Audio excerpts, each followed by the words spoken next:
Perkara dugaan korupsi anggaran di Sekretariat Daerah atau Setda Kota Kendari, Sulawesi Tenggara kini terus bergulir hingga memasuki sidang ke-7 pada Kamis 3 Juli.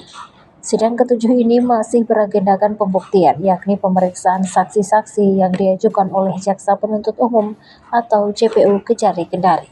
Para terdakwa dalam perkara korupsi ini yakni mantan Sekretaris Daerah atau Sekda Kendari, Nahwa Umar, ex-Bendahara Pengeluaran Bagian Umum Setda Kota Kendari, Ari Yuliningsih Lindoeno, dan stafnya Muhlis. Ketiga terdakwa ini oleh JPU didakwa telah melakukan dugaan korupsi untuk 5 pos kegiatan yang merugikan keuangan negara sebesar Rp444 juta. 5 pos kegiatan itu adalah penyediaan jasa komunikasi, air dan listrik, percetakan dan penggandaan, makanan dan minuman, serta pemeliharaan dan perizinan kendaraan dinas di Setda Pemkot Kendari. Sidang yang dipimpin oleh Ketua Majelis Hakim PN Tipikor Kendari, Arya Putra Negara Kutawiringin, itu di sidang sebelumnya telah memeriksa 24 saksi. Sedangkan hari ini menghadirkan lagi saksi baru sebanyak 6 orang yang sebagian besar merupakan ASN Pemkot Kendari. Sebelumnya dalam sidang Selasa 24 Juni 2025 terungkap fakta persidangan. Saksi Hardiana selaku Kasubag Rumah Tangga Bagian Umum Setda Kota Kendari mengakui membuat surat pertanggungjawaban atau SPJ fiktif. Semua SPJ fiktif adalah inisiatif saya, tidak pernah ada perintah apapun dari Sekda waktu itu dan tanpa sepengetahuan Sekda, ujar Hardiana. Saat ditunjukkan barang bukti salinan nota belanja makanan dan minuman Nahwa Umar, ia mengajukan seluruhnya adalah fiktif. Tak hanya itu, tim kuasa hukum terdakwa Nahwa Umar juga berhasil membongkar sejumlah rekayasa dokumen barang bukti. Salah satunya adalah surat keputusan atau SK Wali Kota Kendari nomor 679 terkait pengangkatan kuasa pengguna anggaran atau KPA. Dalam SK tersebut, Zulkarnain Kadir, Wali Kota Kendari 2020 lalu menunjuk Agus Salim sebagai KPA. Sementara Nahwa Umar sebagai Sekda, ex officio atau karena jabatan sebagai pengguna anggaran atau PA. Dalam fakta sidang, alat bukti surat yang dipegang JPU berupa kwitansi pihak ketiga, terdapat tanda tangan Agus Salim di kolom KPA pada bulan 7 dan 8. Bagi kami itu janggal, SK-nya bulan 10, tapi terdapat tanda tangan Agus Salim di kolom KPA pada bulan 7 dan 8, jauh sebelumnya SK diterbitkan, kata Muswanto selaku kuasa hukum Nahwa Umar.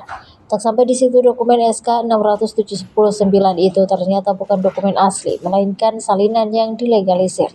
Hakim meminta jaksa menunjukkan SK yang asli, namun tak bisa dihadirkan di persidangan. Di dalam SK itu pula terdapat kejanggalan, diduga ada rekayasa penulisan bulan 10, sebab ditemukannya coret-coret seperti tinta pulpen di angka 10. Hal itu makin meyakinkan kuasa hukum terdapat dugaan rekayasa dalam dokumen SK KPA. Keyakinan adanya rekayasa dokumen barang bukti itu semakin menguat ketika saksi Farida, Kepala BKAD 2020 menyampaikan keterangan berbeda terkait regulasi penunjukan KPA. Menurut Farida, KPA biasanya ditunjuk kepada awal bulan. Tidak ada pertengahan bulan apalagi di akhir, tegas Farida dalam persidangan. Selain manipulasi dokumen, dalam fakta sidang juga terungkap adanya rekayasa keterangan saksi saat proses pembuatan BAP di Kejaksaan. Saksi Helda Mayanti, staf Nahwa Umar yang bertugas di depan pintu masuk Sekda kala itu, diduga diintimidasi agar memberikan keterangan sesuai dengan keinginan jaksa. Bahkan Helda Mayanti diancam ditersangkakan apabila tak mengikuti keinginan jaksa yang tercantum dalam BAP. Dalam BAP tersebut, Helda Mayanti menyampaikan terdakwa Ari Yuliningsih Lindoeno beberapa kali masuk ke ruangan Nahwa Umar membawa berkas keuangan. Padahal sebagai staf Nahwa Umar, Helda Mayanti adalah orang yang ditugaskan untuk mengantar dokumen-dokumen untuk ditandatangani Sekda. Siapapun yang membawa dokumen ke ruangan Sekda harus melalui Helda Mayanti. Tak ada orang yang boleh menemui Sekda secara langsung untuk membawa dokumen. Pada sidang Kamis 26 Juni 2025, Helda Mayanti memberikan kesaksian sebenarnya. Keterangan Helda Mayanti disambut Ari Yuliningsih, Ia menyampaikan masuk ke ruangan sekda hanya 2 kali setahun. Itu pun hanya mengecek kue dan makanan sekda, ujar Ningsih.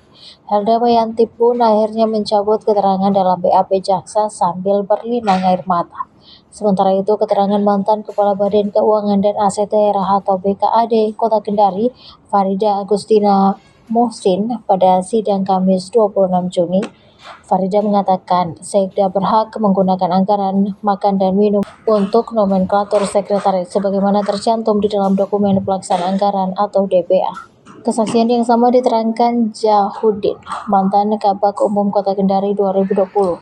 Meski keterangannya sempat berubah-ubah usai dicecar kuasa hukum para terdakwa dan hakim. Ketika ditanya oleh terdakwa Nahwa Umar terkait boleh tidaknya menggunakan anggaran makan dan minum bersama 4 stafnya termasuk supir, Jahudin membenarkan. Boleh karena bagian dari pegawai atau ASN lingkup sekretariat, tegas Jahudin. Sementara saksi mantan staf pribadi Siska Karna Imran, Asmita Malaka, menguatkan terkait peran Siska ketika menjabat sebagai Wakil Wali Kota Kendari di tahun 2020. Dalam fakta persidangan dan BAP, jaksa terungkap Wali Kota Kendari Siska Karna Imran menyuruh Asmita Malaka untuk mencubit-cubit anggaran dari nomenklatur anggaran lain di Setda Pemkot Kendari pada 2020. Pada sidang 26 Juni 2025, Asnita Malaka mengaku sebagai pembuat surat bertanggung jawab atau SPJ fiktif untuk anggaran komunikasi karena ada perintah Wakil Wali Kota Kendari. Kuasa hukum terdakwa Nahwa Umar Muswanto Utama mengatakan dari seluruh fakta sidang membuktikan ex-Sekda Kota Kendari jauh dari dakwaan jaksa. Sebab dari keseluruhan saksi tak ada yang menyebut peran Sekda Nahwa Umar ataupun niatan untuk menyalahi aturan, kata Muswanto. Perintah tersebut dilaksanakan Asnita Malaka dengan memalsukan kwitansi sebagai nota-nota pembayaran anggaran makan minum Siska Karna Imran, ujar Muswanto. Beberapa kwitansi yang dipalsukan adalah nota fiktif pembayaran pulsa di toko seluler Cahya Kel yang dimiliki oleh mantan karyawan travel Wali Kota Kendari.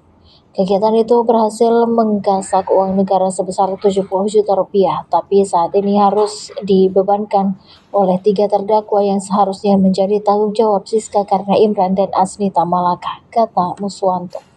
Selain itu, lewat pengakuan Asnita Malaka juga, Siska Karna Imran kerap menerima uang 28 juta rupiah yang masuk ke rekening pribadi Wali Kota Kendari saat ini tersebut. Padahal aturan di dalam DPA, anggaran itu tidak boleh langsung ke rekening pribadi, tapi melalui pertanggungjawaban pihak ketiga atau dirunut dari nota pembelanjaan, urainya. Sehingga Muswanto menduga Nahwa Umar dikambing hitamkan dalam perkara ini, karena ada pihak lain yang harus bertanggung jawab, termasuk Wali Kota Kendari. Maka kami kuasa hukum Nahwa Umar meminta hakim untuk menghadirkan Siska Karna Imran, bukan untuk ditetapkan sebagai tersangka, tapi untuk dikonfrontir dengan Asnita. Kami ingin mengetahui kemana aliran uang ini, jelasnya. Jika majelis hakim tak bisa menghadirkan Siska Karna Imran, maka pihaknya meminta agar Asnita Malaka ditetapkan sebagai tersangka, karena perannya signifikan yang seharusnya dilakukan jaksa sejak awal perkara ini. Tetapi jaksa seolah menihilkan dan berkesimpulan saat proses sidang tengah berjalan tanpa menunggu putusan hakim. Bahkan jaksa kami anggap sebagai kuasa hukum Siska Karna Imran. Ini yang kami sangat sayangkan, tegasnya. Sejak awal persidangan jaksa tidak boleh objektif dalam menerapkan tersangka dan tebang pilih dalam menegakkan hukum. Terbukti sesuai fakta pemeriksaan BAP dan pihak-pihak yang seharusnya bertanggung jawab dan patut dijadikan tersangka seperti Hardiana, Asnita Malaka, Jahudin, dan Alimin. Sebagai PPTK sejak 2 Januari 2020, Jahudin dianggap tidak menjalankan tugasnya, bahkan Jahudin dianggap punya niatan untuk menabrak aturan. Pasalnya, Jahudin sebagai PPTK berperan mengawasi keabsahan dokumen yang diajukan oleh pihak ketiga lewat pemeriksa barang. Salah satunya berita acara pemeriksaan barang. Padahal Jahudin wajib memeriksa dokumen berita acara pemeriksaan barang dari 5 kasubag. Namun hal ini tidak dilakukan sehingga terjadi pencairan anggaran menggunakan dokumen tidak lengkap. Muswanto bilang jaksa sebagai penuntut umum memiliki kewajiban untuk menjalankan proses hukum yang adil dan transparan. Dalam konteks persidangan, jaksa diharap untuk menjunjung tinggi asas praduga tak bersalah. Jaksa harus berasumsi terdakwa tidak bersalah sampai terbukti sebaliknya melalui proses hukum yang sah. Jaksa harus menyajikan fakta-fakta yang relevan dalam persidangan secara objektif dan tidak memihak. Jaksa sebaiknya menghindari membuat pernyataan di media yang dapat mempengaruhi proses hukum atau merusak reputasi terdakwa sebelum putusan hakim dijatuhkan, ungkapnya. Jika jaksa menutup fakta persidangan atau membuat komentar di media yang dapat mempengaruhi proses hukum, hal ini dapat dianggap sebagai pelanggaran etik profesi dan berpotensi merusak integritas proses hukum. Jaksa harus menjalankan tugasnya dengan profesionalisme dan integritas yang tinggi untuk memastikan keadilan ditegakkan, ujarnya. Download Tribun X sekarang, menghadirkan lokal menjadi Indonesia.